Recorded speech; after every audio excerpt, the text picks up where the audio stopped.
Okay, thank you সবাই আপনাদের আসার জন্য আর প্রশ্ন করার জন্য।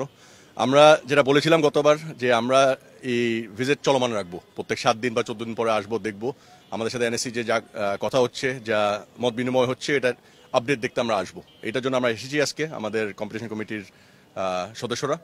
আমরা যেটা দেখেছি, যেটা আপনি বললেন, একটা কোয়েশ্চেন করেছেন যে আমাদের যে বিভিন্ন জায়গায় গ্যাপ করতে হবে, চেয়ার উঠাতে হবে ওয়াকওয়ে করার জন্য, কোনো প্রভাব পড়বে নাকি আমাদের টিকিটের উপরে?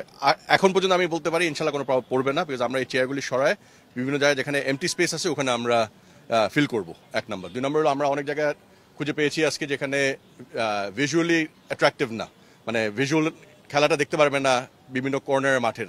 যেহেতু আমরা একটা পরিবেশ ক্রিয়েট করতেছি যেটা আনন্দময়, আমরা খেলা দেখব, প্রত্যেকটা ফ্যানের যেন ভিউ রেস্ট্রিক্টেড না হয়, এই জন্য আমরা ডিসিশন নিয়েছি অনেকগুলি চেয়ার ওখান থেকে সরাবো। আমরা সরানোর পর আমরা দেখবো ওই চেয়ারগুলি কই বসানো যায়, কই ফিটিং করা যায়।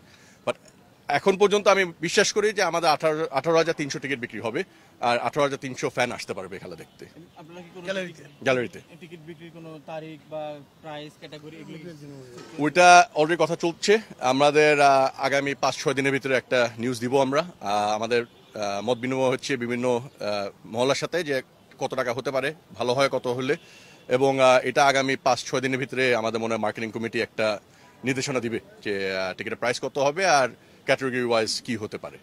আপনি যদি 1 সপ্তাহ আগে এসে থাকেন, দেখতেন মাঠের একটা হিউজ প্রভাব ছিল, একটা গ্যাপ ছিল, মাঠ দেখতে অসুন্দর ছিল, খেলার যোগ্য ছিল না।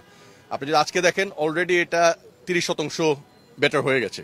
এটা আরও 30% আমি হোপফুল যে আগামী 7 দিনের ভিতরে আরও 30% ভালো হবে।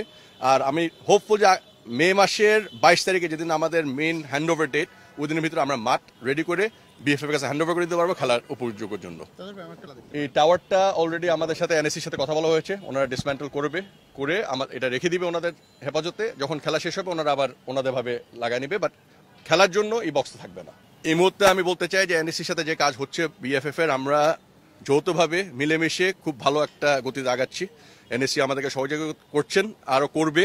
আর আমরা যে অবজারভেশনগুলো ওনাদের দিচ্ছি, ওনারা ওটা অ্যাকচুয়ালি গুরুত্বপূর্ণভাবে নিচ্ছে।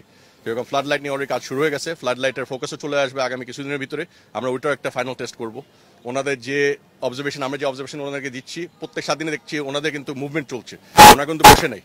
আমাদেরকে ওনারা হেল্প করার জন্য ওনারাও চাচ্ছে যে জুনের 10 তারিখ বাংলাদেশের সবচেয়ে ভালো খেলা যেন আমরা দিতে পারি বাংলাদেশের মানুষকে, বাংলাদেশের মাটিতে এই নতুন বাংলাদেশকে আমরা